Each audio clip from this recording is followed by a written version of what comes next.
C'est quand tu t'oublies et que tu penses uniquement qu'à Dieu. La véritable adoration, c'est quand tu ne penses plus à toi-même, mais que tes regards sont fixés sur Jésus.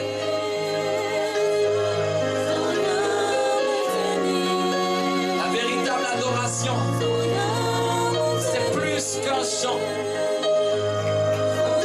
C'est une déclaration d'amour d'un homme pour un Dieu. C'est une déclaration d'amour d'un homme et d'une femme pour un Dieu. L'adoration, c'est un homme qui tombe amoureux de Dieu. C'est un homme qui déclare sa flamme pour Dieu. C'est un homme qui ne regarde plus à ses circonstances, mais qui regarde à Dieu uniquement. Le plus grand adorateur, ce n'est pas celui qui est le plus grandement béni. C'est celui qui, malgré son état, sait continuer d'adorer Dieu. C'est celui qui, malgré son état, peu importe son état, car ses yeux ne sont pas focalisés sur les choses éphémères, mais c'est quelqu'un dont les yeux voient l'éternité dans le présent. C'est quelqu'un dont les yeux voient l'éternité dans l'instant présent. C'est quelqu'un dont l'espérance n'est pas de ce monde.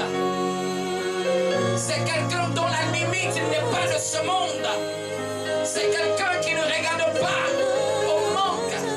Quelqu'un qui ne regarde pas si Dieu a fait ou pas fait, mais regarde à l'être de Dieu, à ce que Dieu est. Le véritable adorateur ne s'approche pas de Dieu pour ce que Dieu fait. Il s'approche de Dieu pour ce que Dieu est. Il s'approche de Dieu pour sa nature. Peu importe que Dieu ait donné ou pas, je continuerai à l'adorer. Peu importe qu'il ait agi pour ce sujet de prière, ça ne m'intéresse pas aujourd'hui. C'est lui qui m'intéresse. Qu'il ait fait ou pas fait, ce n'est pas grave. Si elle a tardé ou pas tardé, ce n'est pas grave. C'est sa nature. C'est ce qu'il est. Est-ce que tu peux l'acclamer pour cela? Je dis qu'il est fait ou pas fait. Adore l'Éternel. Qu'il ait agi encore ou pas encore. Mon acclamation ne dépend pas de son faire. Mon acclamation dépend de son être. Mon acclamation n'est pas en fonction de mon avoir. Mon acclamation est en fonction de sa nature. Alléluia. En fonction de son être. Je marche avec Dieu pour son être. Je suis avec Dieu pour son être. Je suis avec Dieu pour ce qu'il est. Ce qu'il est peut me donner ce que j'ai. Ce qu'il est peut me donner ce que je veux avoir. Tu peux faire plus que ça. Wow. Alléluia. Bien-aimé, je ne te parle pas d'une acclamation parce que Dieu vient de faire un miracle. Beaucoup de gens savent que la paix, ils voient la main de Dieu. Mais je te parle d'une acclamation, pas en fonction de ce que Dieu a fait, mais en fonction de ce qu'il représente pour toi.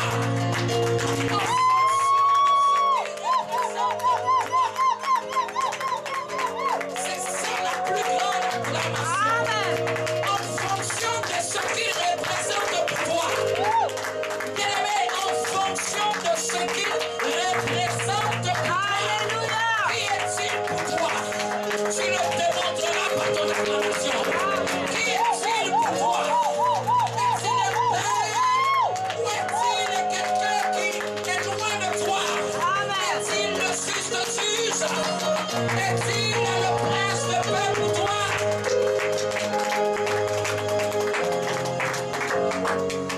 Amen. On peut prendre place. Bien-aimés, il est temps que, en tant qu'enfants de Dieu, nous revoyons les choses. Beaucoup d'années L'Église a été habituée à venir vers Dieu uniquement que pour recevoir. Recevoir de Dieu n'est pas mauvais. Mais dans les degrés de ceux qui aiment Dieu, dans les degrés des intimes de Dieu, quand nous prenons l'image du temple, nous voyons qu'il y avait le parvis, le lieu saint et le lieu très saint. Il y a des gens qui aiment Dieu dans la dimension du parvis. Il y a des gens qui aiment Dieu dans la dimension du lieu saint. Mais il y a d'autres qui se déterminent et se démarquent. Ce sont ceux qui aiment Dieu dans la dimension du lieu très saint. Parce que dans le lieu très saint, il n'y avait rien pour frapper les regards. Il y avait un pot de manne qui servait de témoignage. Et cette manne était l'ombre de Christ. La Bible l'appelait la manne cachée. Il y avait le témoignage de la loi, qui était l'image des valeurs de Dieu, de sa manière de penser, de son système de pensée, son mode de vie. Il y avait la verge d'Aaron qui avait fleuri, l'image de la résurrection. Et ceux qui aiment Dieu à ce niveau s'en foutent que Dieu ait fait ou pas. Leur relation avec Dieu n'est pas liée à une question de faire. Leur engagement avec Dieu n'est pas lié à un faire de Dieu. Leur relation avec Dieu est liée à la personne même de Dieu. Parce que si tu as pu être avec Dieu pour ce qu'il est, bien-aimé, je ne m'inquiète aucunement de ce que Dieu va faire dans ta vie. Amen. Son être va provoquer le faire. Amen. Et c'est ça la plus grande recherche d'un enfant de Dieu. Désirer Dieu pour ce qu'il est. Un homme de Dieu rendait le témoignage. Il disait qu'il se trouvait dans un rêve, dans un songe. Et dans ce songe, plusieurs personnes, l'organisateur du repas, j'ai oublié un peu ce témoignage, mais ça me revient. Et je crois que c'est Dieu qui veut que je puisse arriver au moins à le citer. Et l'ordonnateur du repas demande aux gens, qu'est-ce que vous voulez? Les gens ont commencé à dire, je veux que tu interviennes dans ma famille. Je veux que tu me rendes riche. Que tu me donnes ta gloire. Et la personne, l'homme de Dieu qui racontait ce témoignage, lui, au moment où il voulait parler, il a dit, je veux Jésus. Et l'ordonnateur du repas était stupéfait. Parmi toutes ces personnes, toi, tu es la seule personne qui a dit, je veux Jésus. Waouh! C'est-à-dire, c'était Dieu qui était l'ordonnateur du repas. Et plusieurs serviteurs de Dieu. Et à chaque fois qu'il demandait, Dieu donnait. Mais quand il a dit, je veux Jésus, l'ordonnateur du repas était intrigué. Attends, tu ne demandes pas autre chose. Tu ne demandes pas autre chose. Pour les autres, ils ont demandé, je l'ai fait. Pourquoi tu ne demandes pas autre chose? Et tu demandes Jésus. Il lui a dit, parmi tous ceux qui ont demandé, tu es celui qui a demandé la chose qui va te donner toutes les choses. Quand tu demandes à Dieu, Dieu va te donner. Oui, oui, oui, Dieu va te donner. Mais dans ta demande, il y a des demandes qui ouvrent les portes des autres demandes. La Bible l'appelle la porte. La Bible l'appelle la porte. C'est lui qui détient les clés de toutes les autres portes. Et il est temps que les chrétiens que nous sommes, nous arrivons à mettre Jésus en premier dans tout. Et que notre relation avec le Seigneur Jésus ne doit aucunement être affectée par quelque chose. Amen. Et c'est ça la véritable foi et espérance que plusieurs ont eu dans les années passées, qui les a permis de garder la flamme de la foi. Quand un chrétien sait pourquoi il est avec le Seigneur Jésus, bien-aimé, il n'y a rien qui peut t'ébranler. Rien qui peut t'ébranler. Rien qui peut t'ébranler. Rien du tout. Amen. Rien. L'apôtre Paul pouvait dire: qui nous séparera de l'amour de Christ? Est-ce les tribulations? Est-ce que ce sont les épreuves? Il dit: rien ne nous séparera de l'amour de Christ. Parce que tellement il aimait Christ, que pour lui rien ne pouvait le séparer de cet amour. Rien ne pouvait le priver de cette grâce. Pour lui, il estimait qu'il n'y a rien dans ce monde, même un ange n'allait pas le séparer de l'amour de Christ. Même un démon, même le plus grand des sorciers ne pourrait pas le séparer de l'amour de Christ. Bien-aimé, si le diable était fort, la première chose qu'il devrait faire, c'est de nous séparer de Christ. Il ne peut pas t'empêcher d'aimer Christ. Il ne peut pas. Et c'est là que nous voyons son infériorité. Il ne peut pas t'empêcher d'aimer Christ. Il peut essayer de te distraire. Parce que ce n'est qu'un distracteur. Quelqu'un qui est là juste pour t'intimider. Mais qui peut te séparer de l'amour de Dieu? Quelles que soient les incantations les plus démoniaques, rien ne peut nous séparer de l'amour de Christ.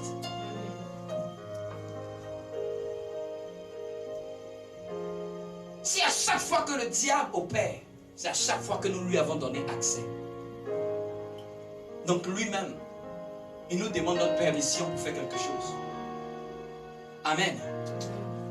Prenons notre texte de base dans Actes chapitre 2 à partir du verset 41. Non, nous sommes dans cette thématique qui est les piliers d'une église forte. Et nous continuons la suite du message dernier, les piliers d'une église forte. Amen.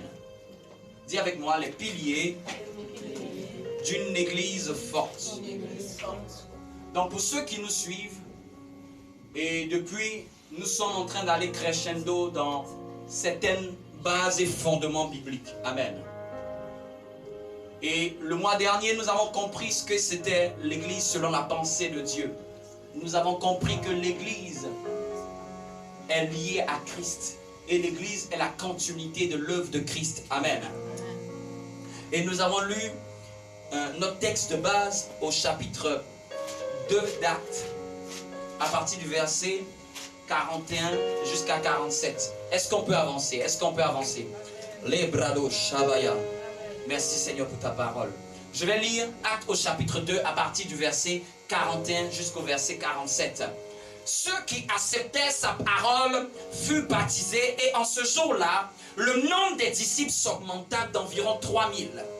Ils persévéraient dans l'enseignement des apôtres, 1, dans la communion fraternelle, 2, dans la fraction du pain, 3, et dans les prières, 4. La crainte s'emparait de chacun et il se faisait beaucoup de prodiges et des miracles parmi les apôtres. Tous ceux qui croyaient étaient dans le même lieu. Tous ceux qui croyaient étaient dans le même lieu. Et ils avaient tout en commun. C'est des phrases à souligner. Ils vendaient leurs propriétés et leurs biens et ils en partageaient le produit. Ils étaient chaque jour, tous ensemble, assidus au temple. Ils rompaient le pain dans les maisons et prenaient leur nourriture avec joie et simplicité de cœur, louant Dieu et trouvant grâce auprès de tout le peuple. Et le Seigneur ajoutait chaque jour à l'église ceux qui étaient sauvés. Vous voyez, on lit le récit et à la fin on dit que l'Éternel ajouta à chaque jour à l'église ceux qui étaient sauvés. Regardez bien, l'Éternel ajouta à l'église chaque jour ceux qui étaient sauvés. Donc c'est-à-dire que ici nous sommes en train de parler de l'église.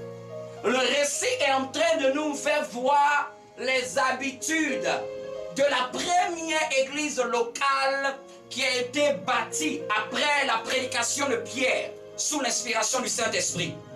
Et l'Éternel ajouta à l'église ceux qui étaient sauvés. Donc on comprend par là que quand quelqu'un est sauvé après s'être repenti, après avoir cru au Seigneur Jésus, Dieu doit l'ajouter dans une église. Amen. Dieu doit l'ajouter. Qui est celui qui dit qu'il est sauvé de Christ et qui ne veut pas se laisser ajouter dans une église? J'aime bien cette phrase parce qu'elle n'est pas liée à une interprétation particulière. C'est l'Éternel qui ajouta à l'église ceux qui étaient sauvés. Mais comment ça se fait que ceux qui sont sauvés, après être sauvés, ne veulent plus se laisser conduire par l'Éternel? Parce qu'on avait compris que l'église, c'était la maison de Dieu. Nous voyons que le désir de Dieu, c'est que quand quelqu'un est sauvé, quelqu'un se convertit, la première des choses que Dieu fait, c'est de l'ajouter en nombre dans une église. C'est en cela que Dieu arrive à pouvoir conduire cette âme. C'est en cela que Dieu arrive à pouvoir enseigner cette âme. C'est en cela que Dieu arrive à pouvoir conserver cette brebis. Quelle est cette brebis qui était égarée, qu'on allait chercher et qui ne veut plus entrer dans l'enclos de son berger? Et qui dit: berger, je sais que tu es mon berger, mais laisse-moi dehors. Ne m'emmène pas dans l'enclos où il y a les autres brebis. Le berger est berger dans une bergerie. Le berger n'est pas berger à l'extérieur. C'est pour cela que la fois dernière, je vous ai dit que quand on est enfant de Dieu, on est dans une bergerie et l'onction, la couverture du berger de cette église nous couvre en tant qu'enfant de Dieu. De même, le berger ne peut pas traiter une brebis qui n'est pas dans son pâturage. C'est pour cela que des gens peuvent aller demander une aide à un pasteur, mais juridiquement, il n'a aucun office de pouvoir s'occuper d'elle. De la même manière que la brebis, quand elle est dans le pâturage, elle est sous la couverture du berger. De la même manière, le berger, il est limité par le nombre de ses brebis. Donc, si tu me parles d'une sœur X, Dieu même va me défendre de pouvoir l'aider. Parce qu'elle n'est pas dans ma juridiction. J'exerce mon onction de berger que dans ma bergerie. Sinon, je pouvais l'exercer dans le monde. Non, non. Quand tu es établi aussi sur les brebis, ta limite, c'est sur les brebis que Dieu t'a donné. Donc, les brebis sont couverts, même le berger aussi, à sa délimitation. Donc, le berger n'est pas un homme à tout faire. Il ne peut que s'occuper de ce que Dieu a emmené. Tu vas bon lui reprocher pourquoi il ne va pas faire autre chose pour d'autres personnes. Dieu est dans sa juridiction, il n'a pas. C'est pas dans sa juridiction. Ça se voit même aux États-Unis. Il y a des commissaires qui ont des juridictions départementales, territoriales. Et quand souvent on voit dans des films, ils arrivent et puis ils te disent: j'ai juridiction ici. Et la police nationale s'écarte. Ou bien, le sérif dit, ici c'est ma juridiction. C'est le lieu qui m'est donné par mon autorité étatique pour légiférer ici, pour décider. Mais quand ça sort de mon état, c'est bon, ce n'est plus à moi. C'est pour ça que dans certains états, d'autres quittent des états pour aller dans un autre. Parce que ce n'est pas les mêmes lois, ce n'est pas les mêmes privilèges. Et la condamnation judiciaire qui se trouve dans notre état, souvent se limite à l'état dans lequel il était. Et quand il part dans un autre, ça ne le touche plus. Et personne ne peut quitter notre état pour aller te poursuivre dans un autre état, sans passer par l'autorité de cet autre état. Et c'est pareil. La même chose que nous disons que les brebis sont couverts, la même chose, nous les bergers aussi, nous sommes délimités. Ah oui. Donc, je regardais quelqu'un qui avait partagé un post qui disait, le pasteur étant dans lui dit, non, ma fille, pourquoi tu ne viens plus à l'église? Elle dit, non, non, je suis en ligne. Et le pasteur, un jour, a été contacté par la fille pour dire, ah non, il y a ma mère qui va pas bien, est-ce que tu peux venir? Il dit, oui, t'inquiète pas, je vais venir.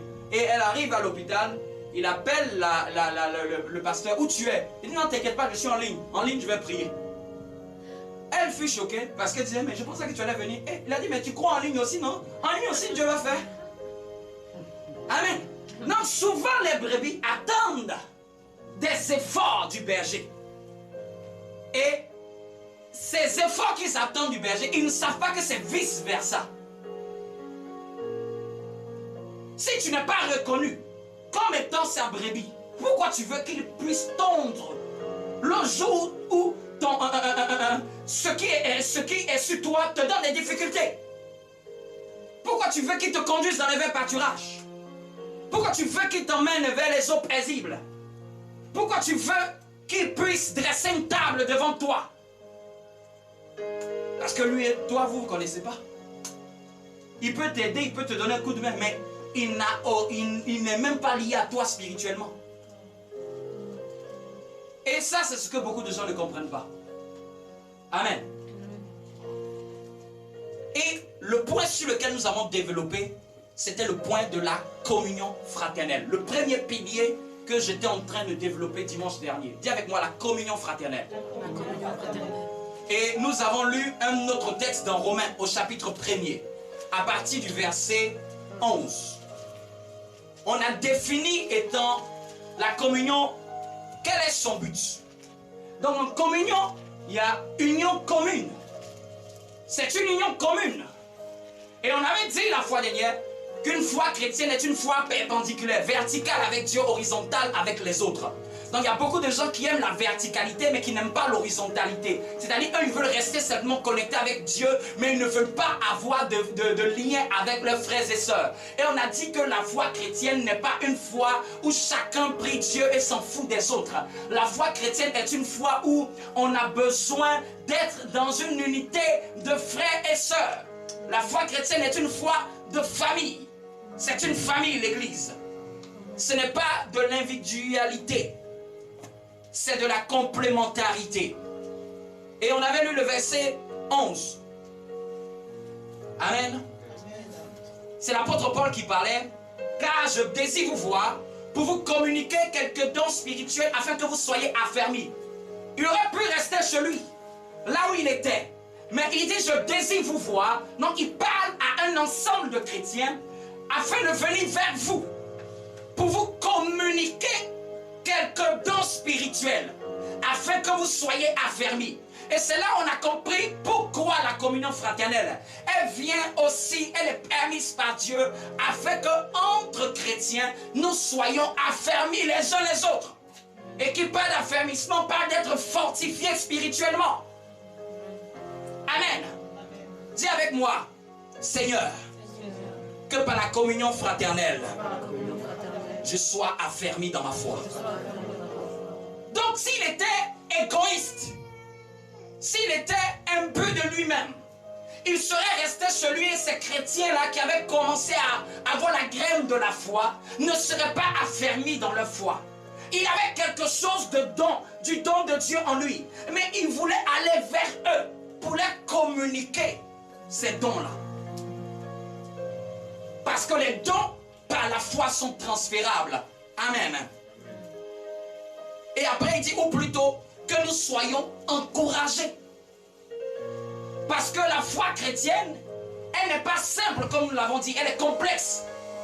Et souvent, on a besoin d'être encouragés les uns les autres.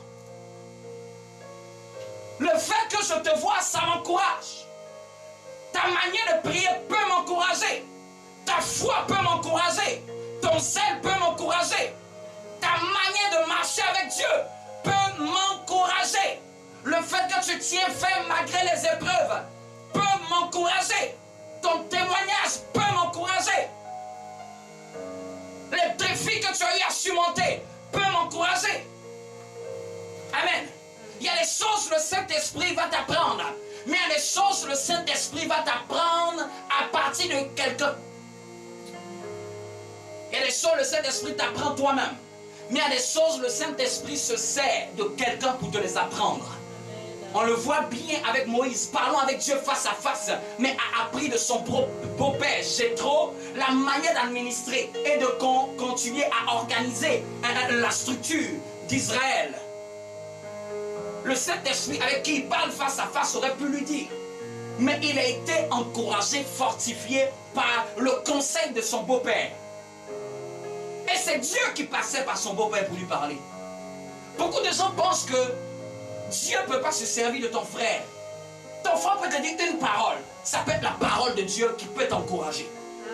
Même sa manière d'être peut être un message de Dieu pour te montrer comment il faut marcher. Sa manière de faire peut être la manière dont Dieu veut te montrer afin que tu puisses aussi avoir quelque chose de visible pour t'aider. C'est pour cela même que Dieu permet la paternité spirituelle.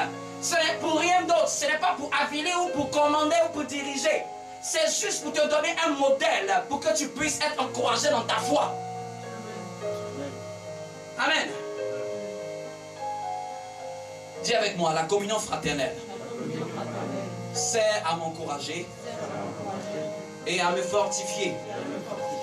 Et nous avons compris que la communion fraternelle est basée sur l'amour de Christ. Sa base, elle est tirée de l'amour de Christ. Et nous avons dit que l'amour de Christ n'est pas un amour sentimental. C'est plus qu'un sentiment. Si on pense que c'est un sentiment qui doit émaner de moi pour que je vais dire, ah oui, j'aime mon frère de l'amour du Seigneur. Parce que oui, on est beaucoup de chrétiens. Tu ne vas pas me dire que tu as un sentiment qui naît dans ton cœur pour chacun. Et donc souvent quand on dit aux chrétiens, aime ton frère, aime ton prochain, le chrétien francophone n'arrive pas à se mettre dans la peau de savoir comment il va faire. Il est un peu mélangé. Il se demande est-ce que c'est parce qu'un sentiment doit naître. Et il est frustré parce qu'un sentiment ne naît pas. Et il se dit que si un sentiment n'est pas né dans son cœur, c'est que ça veut dire qu'il n'aime pas son frère. Ou bien souvent il se dit qu'il est obligé d'être le meilleur ami ou bien la meilleure amie de cette personne. Et s'il n'est pas le meilleur ami ou la meilleure amie de cette personne, ça veut dire qu'il ne l'aime pas. C'est faux. Les amis, c'est toi qui les choisis. Mais les frères, tu ne les choisis pas. Les sœurs, tu ne les choisis pas. Amen. Les frères et sœurs en Christ, c'est Dieu qui nous les donne. On ne peut pas prier pour les changer. Tu les aimeras comme Dieu t'a aimé. Mais les amis, c'est toi qui décides de qui tu veux faire entrer dans ton intimité. C'est toi qui décides. Mais ce n'est pas parce que tu as pris Pierre, Jacques et Jean que ça veut dire que Judas, Barthélemy, Dieu ne les aime pas. Mais aujourd'hui, si c'était à l'église où nous étions, si je prenais Pierre, Jacques et Jean, Barthélemy, qui pouvait se trouver actuellement dans l'église, allait dire que non, le pasteur aime Jean plus que lui. Amen. Parce que les gens n'ont pas compris ce que c'est réellement l'amour de Dieu. Dieu est un Dieu qui ne fait pas de favoritisme. Mais Dieu est un Dieu qui peut positionner chacun par rapport à le don qu'il a. Ce n'est pas parce qu'il a donné 5 au premier et 1 à l'autre que ça veut dire qu'il aime plus celui qui a donné 5. La Bible dit qu'il a donné à chacun selon sa capacité. Mais aujourd'hui, dans le monde chrétien, quand on en a donné 3 à un, on en a donné 2 à l'autre, les gens vont penser que celui qui a 3, il est plus aimé par l'homme de Dieu que celui qui en a 2. C'est faux. La Bible a toujours dit, il en a donné à chacun selon sa capacité. Même celui qui a eu 1, il était aussi aimé de Dieu. Amen. Non, ne mélangeons pas l'amour de Dieu avec la mission que Dieu nous confie. Nos missions sont diverses. C'est pour ça que celui qui n'a pas compris cela va toujours s'irriter. Mais pourquoi Dieu donne le même salaire que celui qui est venu le dernier et le même salaire à celui qui est venu le premier, les ouvriers de la dernière heure? Les gens qui ont fait le contrat au début avec le maître, ils ont été frustrés parce que même ceux qui sont venus à le dernier moment du travail ont été aussi choisis avec le même salaire.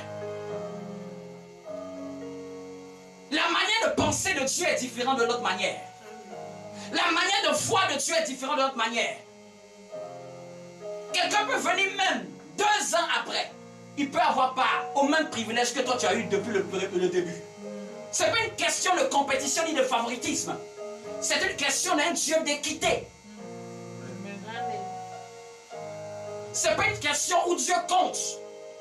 Dieu est un Dieu juste. Dieu est un Dieu qui ne fait pas de favoritisme.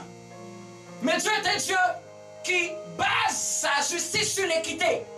Et il résout de donner à qui il veut, quand il veut, comme il veut. S'il t'a donné 1, c'est les 1 qui vont le plus te bénir dans ta vie et dans ta destinée. Amen.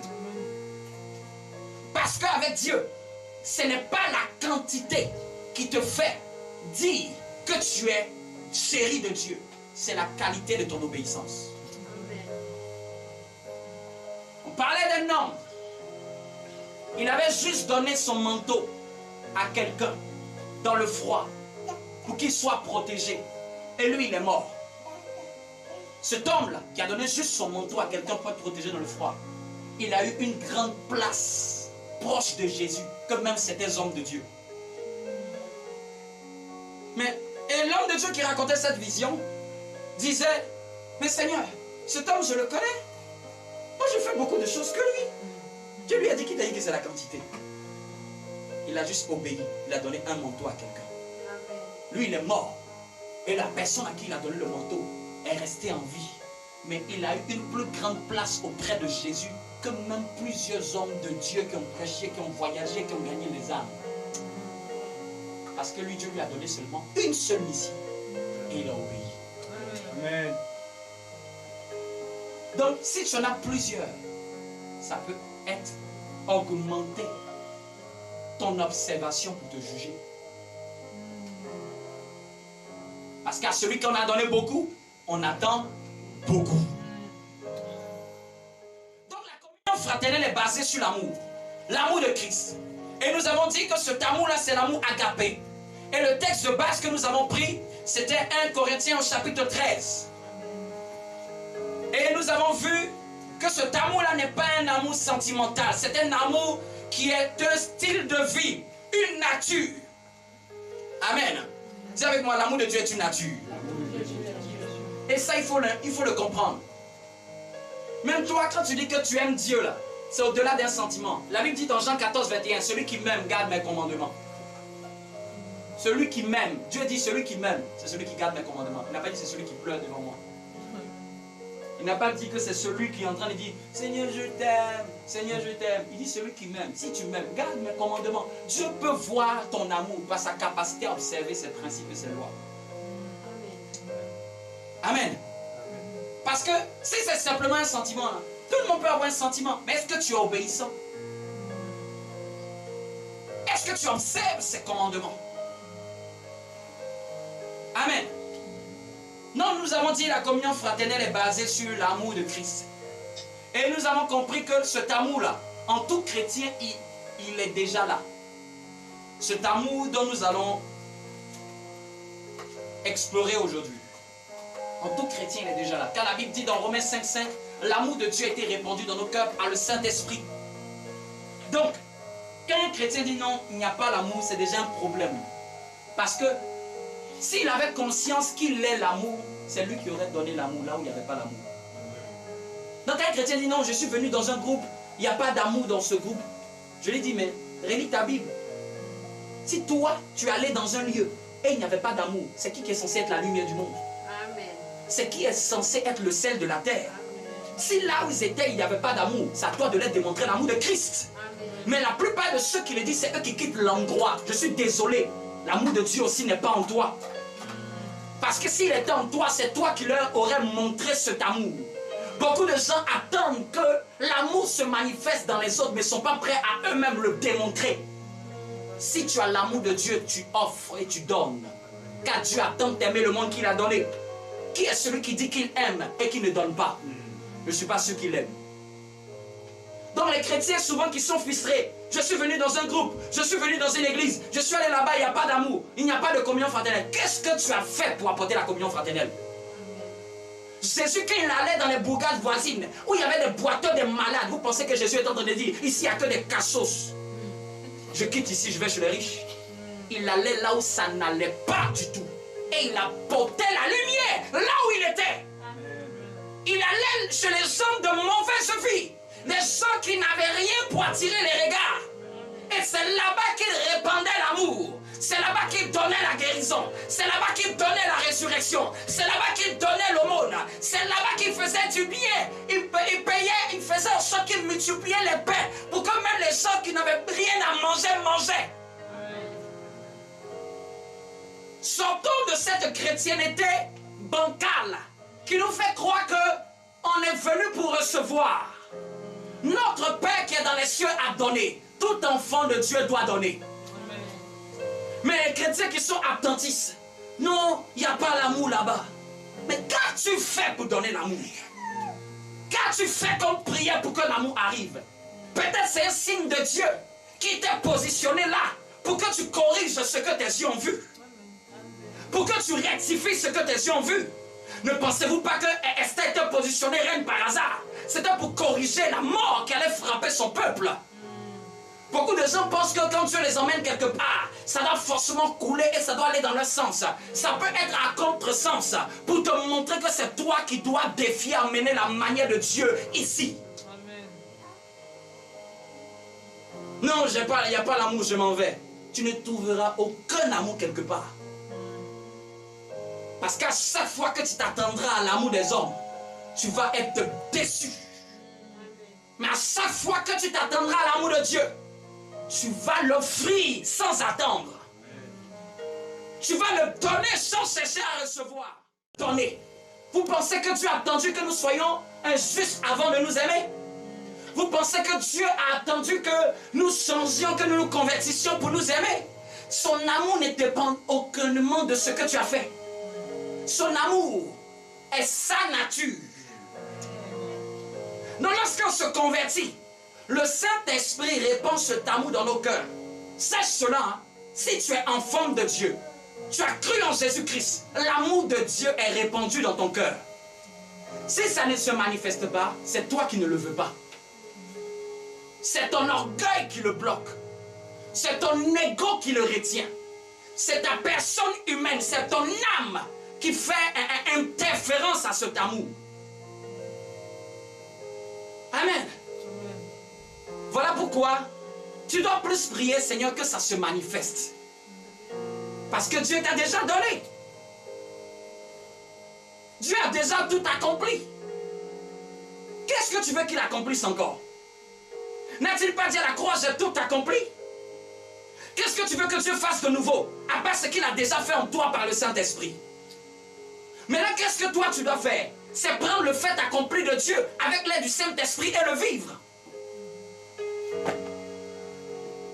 Et nous avons lu dans ce texte que l'amour est quoi? L'amour est quoi? L'amour est patient. La patience, ce n'est pas un sentiment. C'est un trait de caractère. C'est un comportement. C'est une attitude. Quand Dieu parle de son amour, c'est bien au-delà d'une sensation.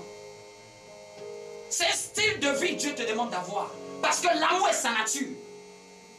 Et ici, l'apôtre Paul expose les caractéristiques de cet amour. Et il nous dit cet amour-là Ce qui est appelé charité dans d'autres Bibles. L'amour de Dieu, agapé, ce qui est appelé l'amour inconditionnel, l'amour divin, qui est différent de l'amour d'une mère pour son fils, qui est différent de l'amour d'un mari pour sa femme, qui est différent de l'amour d'un frère pour sa soeur. Parce que nous l'avons défini autrefois, là. Amen. Cet amour inconditionnel, agapé. Quand vous lisez dans le grec, ce qui est écrit, c'est agapé. C'est pas eros, c'est pas philia, c'est agapé. Agapé est patient. Dis-moi, je suis patient. Donc ne recherche pas la patience en haut. Elle est déjà en toi. Quand on parle de patience, c'est dans ta vie de tous les jours. Que ce soit dans n'importe quelle circonstance, nous devons être reconnus comme des gens patients. Qu'est-ce que la Bible dit encore ensuite? L'amour est quoi? Plein de bonté. Voici encore un caractère qui doit nous animer. Moi, je reconnais un chrétien mature par ses manifestations.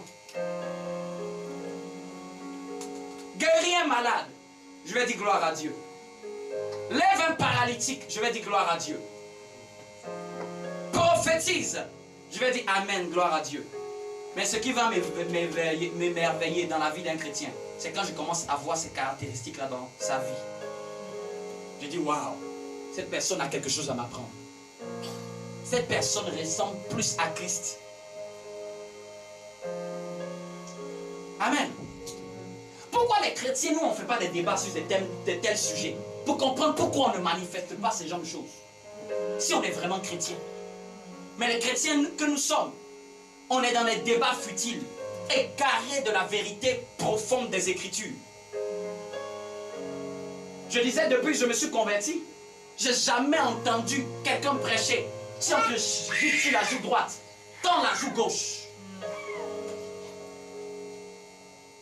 Si on veut prendre ta tunique, laisse-le. Pourquoi? Parce que ces gens de versets, les gens n'y croient plus. Et les gens ne le comprennent pas. Les gens trouvent que c'est trop dur. Et ils ont honte même de prêcher. Parce que pour eux, les gens ne pourront pas le faire. Bien aimé, la foi chrétienne est au-delà des standards humains. Ce n'est pas la moralité. Hein. Le païen, il peut avoir la moralité, l'éducation. Nous, on est bien loin de ça. Parce que si c'est seulement pour les moralités que les païens peuvent avoir, qu'est-ce qui te diffère de lui et de moi? Il peut aller dans une école de sœurs, on va lui apprendre les valeurs. Mais qu'est-ce qui va le différencier de moi et de lui? C'est l'esprit qui est en moi. C'est l'esprit que nous sommes. C'est l'esprit que nous avons reçu. Est-ce que quelqu'un comprend cette parole? C'est l'esprit qui va nous différencier. Sois bien éduqué. Qu'on t'apprenne de bonnes choses. Nous, ces choses-là, on ne fait pas d'efforts pour les manifester. On n'a pas besoin de nous éduquer pour les manifester. Nous l'avons reçu par l'esprit. C'est là qu'on parle de conversion. Nous sommes quittés à un point A, à un point B. Nous sommes une nouvelle création. Je n'ai pas besoin d'aller dans, comment on appelle ça, dans les cours de développement personnel pour me rééduquer dans mon âme. Le Saint-Esprit a répandu ce tabou dans mon cœur. Et si je crois, ça se manifeste. Si je doute, ça ne se manifeste pas. Si je ne suis pas sûr que c'est en moi, ça ne se manifestera pas. Parce que Dieu n'est pas dans le forcing. Dieu manifeste ce que tu crois. La bonté est en nous. Je ne prie pas Dieu pour la bonté. La bonté est en nous. On doit juste la manifester. Juste en prendre conscience que tu es une nature remplie de bonté en toi. On doit juste prendre conscience que c'est ma nature. Un poisson ne fait pas l'effort pour nager. Quand tu le mets dans l'eau, il nage. chrétien ne fait pas d'effort pour être bon.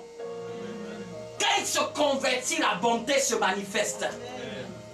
Il est temps que nous comprenions que certaines choses pour lesquelles nous cherchons en haut sont à l'intérieur.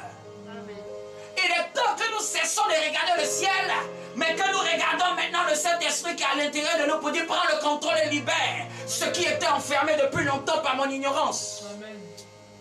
Pourquoi on doit prêcher la parole? C'est pour déverrouiller les ignorances qui sont bloquées dans notre esprit. C'est pour déceler ce qui est déjà là.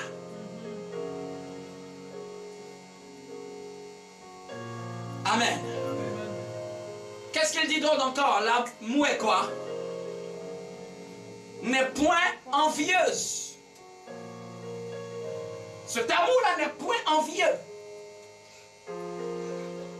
Cet amour-là, 4, ne se vante point. Il n'a pas besoin de se vanter. L'amour que nous avons reçu n'en a pas besoin de se vanter. Quand je vois quelqu'un qui se vante, je comprends qu'il a raté l'essentiel de sa foi en Christ. Fais tout ce que tu veux. La Bible dit: si tu n'as pas l'amour, tu n'es rien. Dis-le à ton voisin: fais tout ce que tu veux. Si tu n'as pas ça, tu n'as pas l'amour de Dieu, tu perds ton temps. On cherche ce qui est secondaire de chercher ce qui est primaire.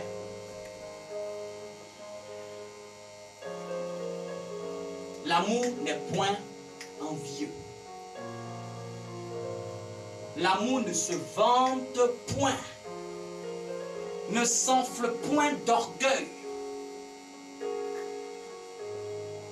C'est-à-dire que l'amour a un caractère d'humilité. Parce qu'ici c'est la négation, ne se vante point d'orgueil. Donc c'est que l'amour est humble. L'humilité qui nous donne de voir les autres comme étant au-dessus de nous. Qui ne nous donne pas de rabaisser les autres. Bien aimé, si les chrétiens avaient compris l'essentiel, il y a des guerres, les églises ne le feront plus.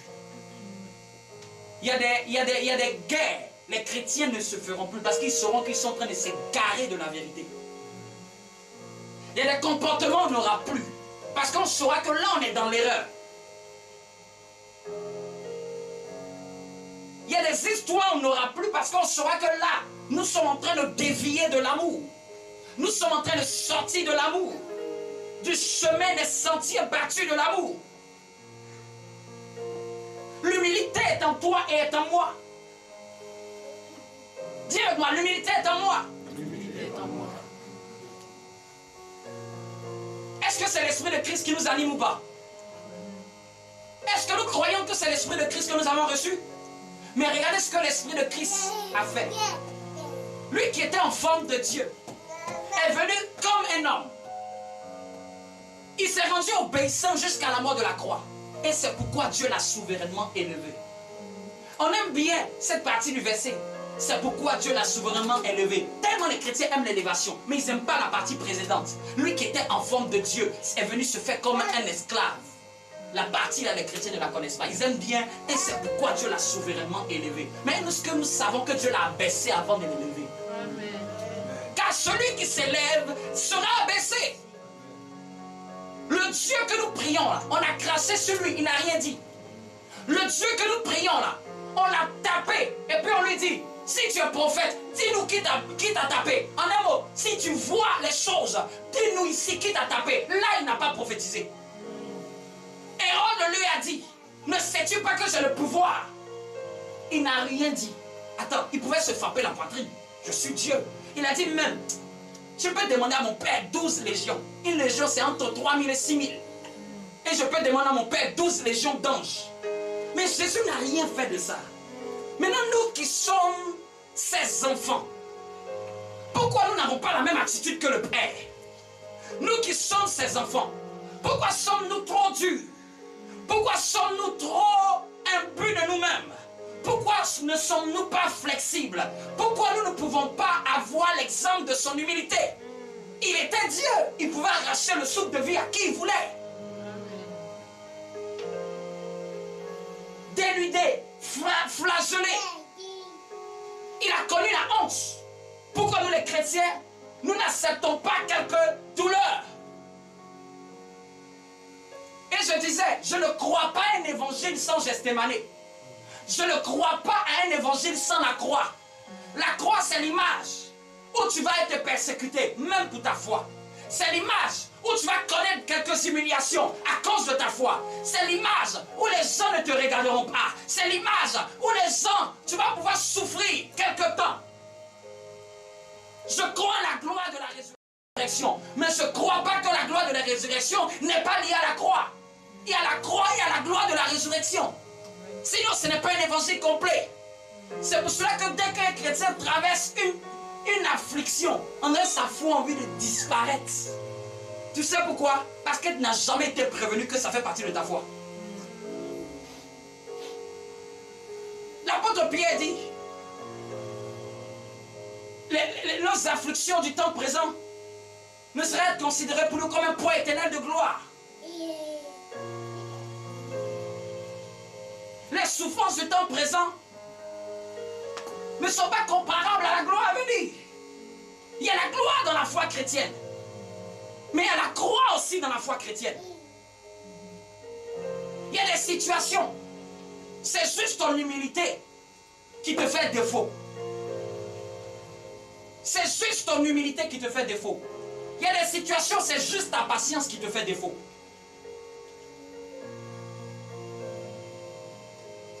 Il dit, elle ne fait rien de malhonnête. L'amour ne fait rien de malhonnête.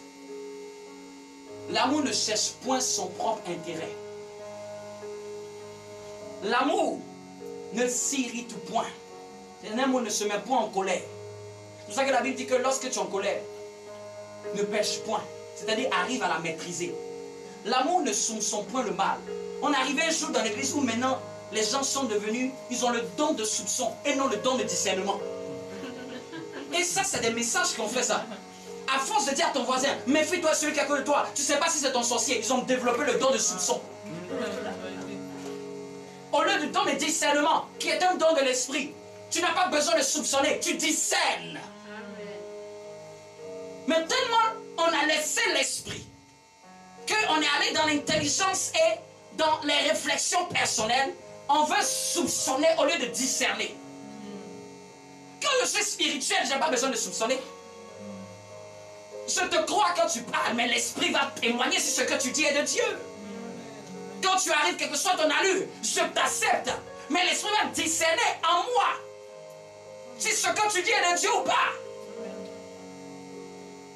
L'amour ne soupçonne point le mal. Il soupçonne que celui-là soupçonne. La Bible dit qu'elle ne se réjouit point de l'injustice. Amen. L'amour se réjouit de la vérité. L'amour excuse tout. Bien-aimé, peut-être ton collègue de travail peut ne pas excuser tout. Mais en Christ, tu es foutu. La Bible dit, l'amour excuse tout. C'est ce qui me plaît dans l'évangile. Dieu est au-dessus de nos pensées. Dieu dit on ne compte pas les excuses quand on est chrétien. Non, ça fait 10 fois que je t'ai pardonné. Et la 11e fois, je ne peux pas. C'est que tu n'es pas encore digne de recevoir le pardon de Dieu. Amen.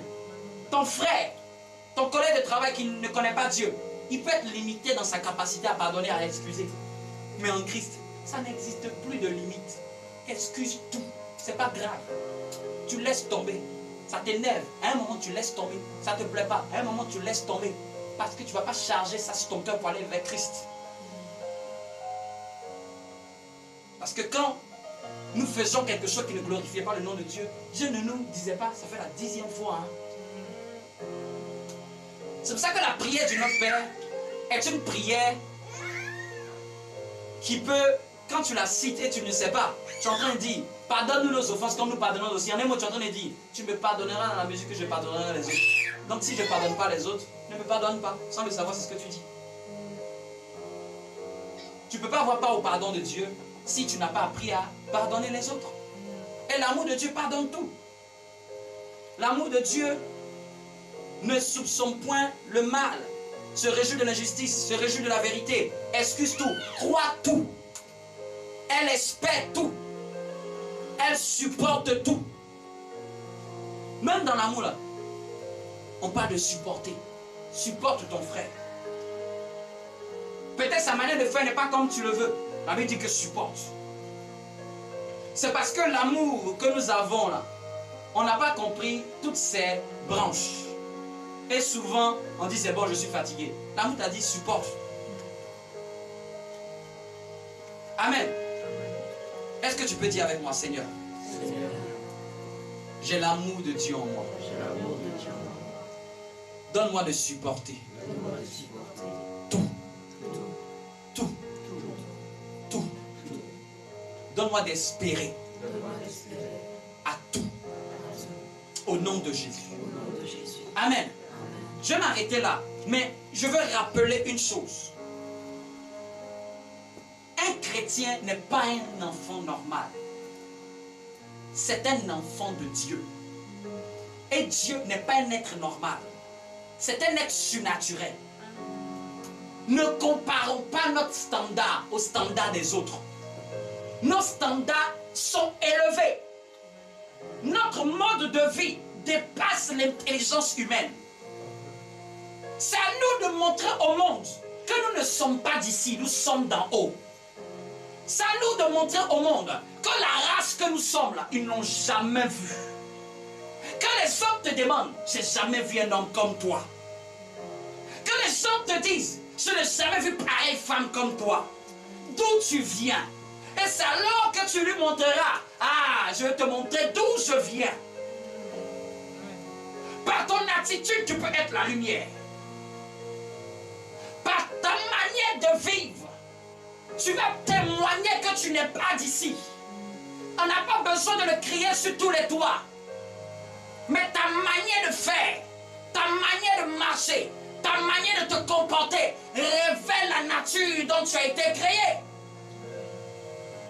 Ne nous comparons pas à ce qui est bas. Nous sommes d'en haut. Pourquoi nous allons penser que nous sommes d'en bas? On vit sur la terre, mais notre esprit n'est pas d'ici. Donc quand tu vois les autres, ne te mets pas à leur niveau spirituel. Ne te mets pas à leur niveau comportemental. Ne te mets pas à leur niveau de manière de penser. Nous, nos valeurs, nos principes de vie sont de Dieu. Quand nous pensons comme Dieu. Quand nous nous comportons comme Dieu. Et je le disais, si Dieu voulait être vu, il serait sur la terre avec une image et il resterait avec nous. Mais il n'a plus à Dieu d'être dans les cieux et de créer des enfants afin qu'ils puissent se révéler sur la terre par toi et par moi. Tu penses que Dieu construit qui pour emmener son règne sur la terre? Pourquoi le Saint-Esprit vient en toi? Parce que c'est toi qui es le chef-d'œuvre de Dieu pour démontrer le règne de Dieu. C'est toi qui dois démontrer Dieu sur la terre. Christ a été le premier, nous sommes les suivants. C'est nous qui devons représenter Dieu sur la terre. Nous sommes d'une patrie. Nous sommes d'une nation sainte. Notre niveau de vie est au-delà de ce qui est dans ce monde. Ne nous comportons pas comme eux. Ne réagissons pas comme eux. N'entrons pas dans les mêmes bassesses comme eux. Ne soyons pas durs comme eux. Ne soyons pas orgueilleux comme eux. Ne soyons pas entêtés comme eux. La Bible dit que soyez doux, pacifiques. Quand on te prête pour quelqu'un qui est bête, c'est pas grave. Parce que s'il comprenait que le plus grand, c'est celui qui sait s'abaisser volontairement. L'humilité, c'est une grande marque. Hein? C'est toi qui décides toi-même de t'abaisser. Sans effort. Quand on t'abaisse par quelqu'un d'autre, ce n'est pas l'humilité. Mais quand toi-même tu connais ta position et toi-même tu acceptes, tu sais que tu as raison et tu acceptes de laisser tomber. Tu sais que c'est toi qui dois juger cette affaire, mais tu laisses tomber. Bien-aimé, ta position est grande dans les cieux. Ta position est grande dans les cieux. C'est une preuve de maturité, de savoir s'abaisser. C'est une preuve de maturité. C'est une preuve que tu es mort à la volonté personnelle de ton âme et tu as laissé l'esprit s'exprimer. Si on aime tant Jésus, cherchons à le ressembler. Si nous disons pardon, ou si vous dites que vous êtes de Jésus, prouvez-le par la manière de vivre de Jésus. Aujourd'hui, il est temps que ce qui est noir soit noir, ce qui est blanc et rouge soit rouge. Il est temps que le chrétien soit ce qu'il est. Amen. Et que le mélange s'arrête. Il est temps que nous puissions ressembler à notre maître. Il est temps que nous sortons des à peu près. Soit tu me dis que tu es en voie de conversion, je peux comprendre. Mais si tu me dis que tu es converti, ressemble à mon maître. Amen. Amen. Il est temps que maintenant les choses soient claires. Et la Bible est la seule qui peut nous départager. As-tu le caractère de Christ ou tu ne l'as pas? Si tu ne l'as pas, va prier, intercéder, va jeûner. Je ne sais pas comment tu vas faire. Mais tu n'es pas encore de nôtre. Tu es peut-être en voie de ressembler à nous. Mais tu es en train. Mais quand tu vas ressembler, on va le savoir. Ça ne se discute pas. On n'a pas besoin de parler. Ce n'est pas une question de réseau social. C'est une question de ma manière de vivre. Le ressemble. Dans mon comportement, je le ressemble. Et les versets sont clairs.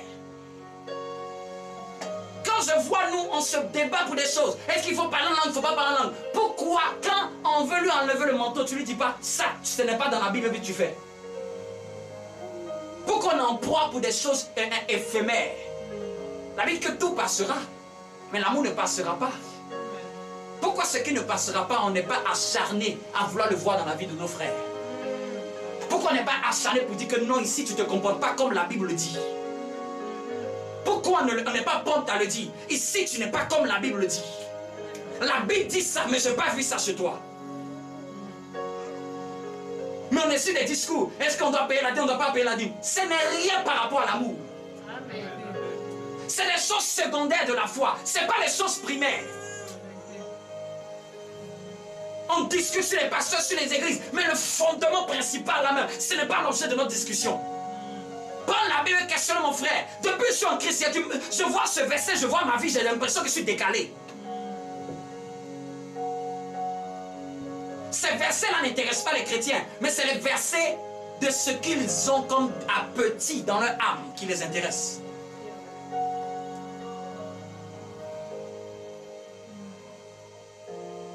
Il y a certaines grandes choses, on ne donne pas ça aux enfants. Amen. Il y a certaines grandes choses, Dieu ne donne pas ça aux enfants. Il y a certaines choses, tu peux prier, jeûner, fais tout ce que tu veux. On ne donne pas ça aux enfants. Il y a des bénédictions qui s'attirent par la qualité de ta marche. Je dis, il y a des bénédictions qui s'attirent en manifestation. Parce que nous tous nous sommes bénis de toutes les bénédictions célestes dans les lieux célestes. Mais à qui ça va se télécharger dans sa vie sur la terre? Il y a des prières que tu vas faire, ça va ouvrir les écluses des cieux. Mais il y a des bénédictions. Le code pour le mot de passe pour que l'ange de Dieu libère, c'est ton observation après 2 années. Il t'a vu avec 7 amis, avec 7 églises. Il regarde ton comportement pendant 3 mois, 6 mois. Quand il y a une épreuve, comment tu réagis? Quand il y a une tentation, comment tu réagis? Quand il y a des difficultés, comment tu te comportes? Il regarde et il peut dire à Dieu, Seigneur, je témoigne, elle est prête pour ça. C'est ça la plus grande des bénédictions. Quand Dieu approuve les voies de ses bien-aimés. C'est ce que Dieu a voulu voir dans Israël. Ils ont fait 40 ans. Dommage. Dieu les fait sortir de l'Égypte, mais ils n'ont aucune attitude qui rend gloire à Dieu. Ils ont tenté Dieu jusqu'à 10 fois et ils ont échoué, se plaignant, se murmurant, ayant vu la grandeur. Bien aimé, ils ont vu la grandeur de Dieu, mais Dieu voulait voir la grandeur de leur cœur. Et il n'y a eu que Josué, Caleb, Moïse. Toute la génération qui est sortie d'Égypte n'est pas entrée à Canaan. Mais c'était la volonté de Dieu qui entre à Canaan. Mais eux-mêmes, leur cœur empêchait Dieu de les faire entrer. Bien-aimé, Dieu peut te faire sortir de l'Égypte, mais tu peux mourir dans le désert. Hein? Moi, je ne veux pas mourir dans le désert. C'est-à-dire me contenter que des miettes de la foi. Dans le désert, il y a des bénédictions, mais c'est des miettes. C'est la manne, c'est la caille, c'est un miracle, mais c'est rien comparé au lait et au miel. Non, il y a des chrétiens qui se contentent, ah oui, de la gloire du désert. Dans le désert, tu es encore instable. C'est vrai qu'il y a la colonne de nuée de feu qui te conduit, mais tu n'es pas dans ton territoire. Tu sais qu'il te manque encore des choses. À Canaan, c'est là où Dieu veut nous emmener. À Canaan, on ne rentre pas simplement par hasard. Dieu te fait entrer quand il a vu que tu es prêt. Que Dieu nous bénisse. Lève-toi et acclame Dieu pour sa part.